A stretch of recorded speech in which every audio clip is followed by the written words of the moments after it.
Depuis plus de 20 ans, placementdirect.fr, spécialiste de l'assurance vie et de l'épargne retraite, vous accompagne vers les meilleurs placements à frais réduits.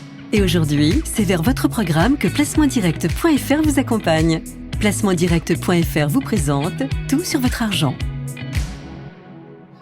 Le crédit à la conso, pour moi, c'est indispensable. J'en ai fait un l'année dernière pour financer l'achat de ma première voiture. J'en ai déjà fait pour remplacer l'électroménager. Bon, après, j'essaye quand même d'avoir fini d'en rembourser un avant d'en commencer un autre. J'ai souscrit un prêt immobilier il y a 11 ans maintenant. Et depuis, vu que les taux ont vraiment baissé, je vais peut-être prendre rendez-vous avec ma banquière pour négocier mon prêt. La vie à crédit, voilà un adage qui colle bien à l'air du temps. D'après les dernières données de la Fédération bancaire française, près d'un Français sur deux a contracté au moins un crédit, qu'il soit immobilier ou à la consommation. Il faut dire qu'avec les taux d'intérêt actuels au plancher, s'endetter ne coûte pas cher. Il n'est pas rare aujourd'hui de voir des crédits immobiliers à moins de 1%, c'est-à-dire en dessous de l'inflation. C'est du jamais vu. Mais le monde du crédit n'est pas aussi simple qu'il n'y paraît. Raison de plus pour l'explorer. Qu'il soit IMO ou conso, on vous dit tout aujourd'hui sur le crédit, dans Tout sur votre argent, le podcast qui parle cash. Quelle est la différence entre un crédit personnel, un crédit affecté et un crédit renouvelable ? Comment bien négocier son prêt ? Quand réaliser un rachat de crédit ? Comment réduire le coût de l'assurance emprunteur ? Je m'appelle Jean-Philippe Dubosc et ces questions, je les ai soumises à Christelle Molin-Mabille, présidente de la CNCEF Crédit, la Chambre nationale des conseils experts financiers en crédit. Christelle Molin-Mabille, bonjour. Bonjour.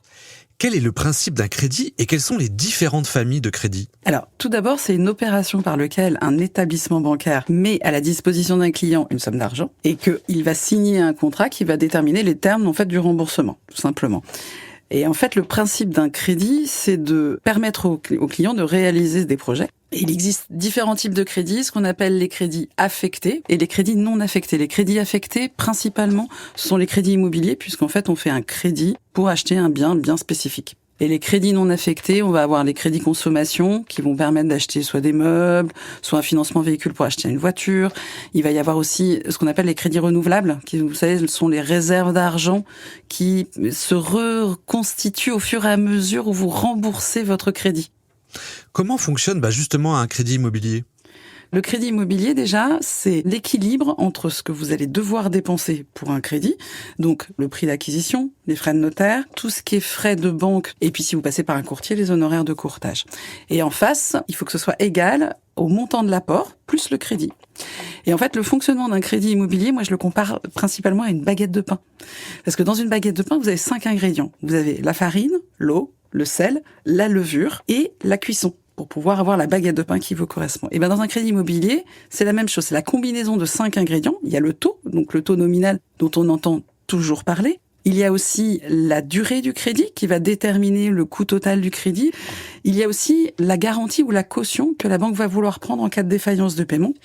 L'assurance emprunteur qui va vous couvrir contre des risques mais qui sont plutôt personnels, qui vont être des risques de décès, soit d'invalidité, soit d'incapacité de travail. Et il va y avoir, moi, ce que j'appelle le fonctionnement du crédit. Donc il y a plusieurs fonctionnements qui vont vous permettre de garder toujours un crédit qui est confortable. C'est la combinaison de ces 5 ingrédients qui vont faire que vous allez avoir le prêt immobilier qui vous correspond. Alors on va commencer par le premier ingrédient de votre recette. Comment négocier un bon taux ? Et d'ailleurs, faut-il se focaliser sur le seul taux d'intérêt ? De prime abord, je vous dirais non. Le taux, c'est toujours qu'un paramètre, qu'un ingrédient de cette fameuse recette. Comment on va pouvoir négocier ce taux ? En fait, il faut qu'on ait un dossier attractif. Un banquier, c'est un commerçant. Et donc le commerçant, lui, il va se dire, si je prends un taux bas, je me rémunère moins mon dossier de crédit. Donc si je me rémunère moins, il faut que je puisse me rémunérer différemment sur le long terme avec ce client. Donc il faut que derrière, il puisse faire des placements, il puisse travailler avec lui. Donc il peut faire d'autres crédits, il peut lui faire des placements, différents types de placements, placer de la prévoyance, faire de l'assurance pour sa famille. Donc en fait, c'est vraiment de pouvoir avoir une relation globale avec son client. D'accord, donc ça veut dire qu'il faut peut-être prendre des assurances ou des placements pour avoir peut-être un bon taux, par exemple. Il faut prendre des contreparties pour qu'il y ait un deal entre les deux. D'accord. Faut-il mieux privilégier une durée courte ou une durée longue de remboursement ? Tout dépend des projets que vous avez dans l'avenir. Aujourd'hui, les taux sont extrêmement bas, même sur des longues durées. Donc peut-être se laisser un confort de vie pour pouvoir ensuite renégocier sa durée de crédit. Donc peut-être que dans la première et la deuxième année, d'avoir une durée longue, d'avoir une mensualité qui est plus basse pour garder un confort de vie, c'est important. Et puis après, vous pouvez moduler soit à la hausse, soit à la baisse en fonction de votre projet. Mais c'est important de se laisser la possibilité de réaliser d'autres projets. Dans les ingrédients, on a parlé du taux. Il y a un autre ingrédient dont vous avez fait référence, c'est les garanties. Quelles sont les différentes garanties d'un prêt ? Il existe 2 types de garanties. On a tous entendu parler de ce qu'on appelle l'hypothèque. L'hypothèque, en fait, c'est ce qu'on appelle une garantie réelle. C'est simplement parce qu'elle est inscrite dans un registre qui permet de dire « vous ne pouvez pas vendre votre bien avant d'avoir remboursé votre dette ». Et ensuite, il y a ce qu'on appelle la société de cautionnement mutuel. Donc là, on n'est plus dans une garantie réelle, mais une garantie sous seing privé. C'est l'exemple de quand vous êtes locataire, votre bailleur, il va vous demander une caution. Cette caution, en général, c'est vos parents, votre famille. Et bien, elle va décider par l'affect, en fait, d'être caution pour vous. La société de cautionnement mutuel n'a pas d'affect. Elle va décider par rapport à votre dossier, la qualité de votre dossier, de se porter garant pour vous auprès de la banque. Autre ingrédient, l'assurance emprunteur, qui est de plus en plus important. Vous m'avez dit que ça pouvait atteindre jusqu'à 50% du coût total d'un crédit. Comment réduire cette dépense ? Cette dépense, on va l'optimiser déjà en faisant un comparatif des différents contrats. Il existe des contrats groupes, donc c'est ceux qui sont proposés par la banque, et des contrats individuels qui sont proposés par les autres compagnies d'assurance. Et le contrat individuel, c'est du profilage. On va prendre votre âge, votre profession, votre montant. On va tout peaufiner pour avoir le prix le plus ajusté à votre contrat souhaité. Il faut comparer les garanties, il faut comparer les quotités, optimiser les quotités. On n'est pas obligé de se surassurer. La banque, elle demande à ce que le crédit soit assuré à 100%. Mais après, à nous de déterminer, en fait, quelle est la quotité qui va correspondre à, pareil, toujours le confort. Je crois que le maître mot d'un crédit, c'est que ça reste confortable derrière. Donc optimisons en comparant et peut-être on peut à la fois dire oui au contrat de la banque au départ et ensuite d'aller chercher, puisqu'on a la possibilité de changer d'assurance pendant les 12 mois qui suivent la signature du contrat. D'accord, ok. En quoi consiste le rachat de crédit et quelle est la différence avec la négociation de crédit ? Un rachat de crédit, c'est que vous allez faire racheter votre crédit, donc votre dette, par un établissement extérieur à celui qui vous a prêté au départ. Une négociation de crédit, c'est qu'en fait, vous allez renégocier votre taux avec votre banquier. Toujours de la même manière, comparer les euros, combien ça va vous coûter, puisque par un établissement extérieur, vous allez rajouter les coûts que vous avez déjà payés au départ. Donc il faut vraiment que le différentiel de taux soit suffisamment important pour que l'économie soit réelle. Est-il intéressant, Christelle, de regrouper ces crédits ? Tout dépend de la situation dans laquelle vous êtes. Si vous avez trop d'endettement, si vous vous sentez étouffé par des mensualités, oui, vous allez regrouper vos crédits pour pouvoir faire ce qu'on appelle de la restructuration. Là, dans ces cas-là, peut-être qu'il faut aussi se faire accompagner pour changer son fonctionnement par rapport à l'argent. Et puis le regroupement de crédit, il peut être intéressant si on a d'autres projets. Typiquement, une acquisition d'investissement locatif ou une grosse voiture ou un bateau. Pourquoi pas ? On a simplement besoin de réorganiser ses dettes, ses emprunts pour pouvoir réaliser d'autres projets. Donc oui et non, tout dépend en fait des projets que vous avez à réaliser. Quel est l'intérêt de passer par un courtier en crédit ? Si vraiment vous voulez comparer différentes offres de crédit, il faut que vous alliez passer à peu près 1h30 dans chaque banque. En tout cas celle que vous avez sélectionnée.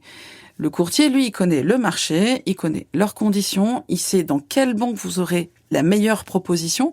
Il vous fait gagner du temps. Et pour moi, le temps, c'est de l'argent, donc on y gagne aussi. Et en parlant d'argent, ça coûte combien de passer par un courtier en crédit ?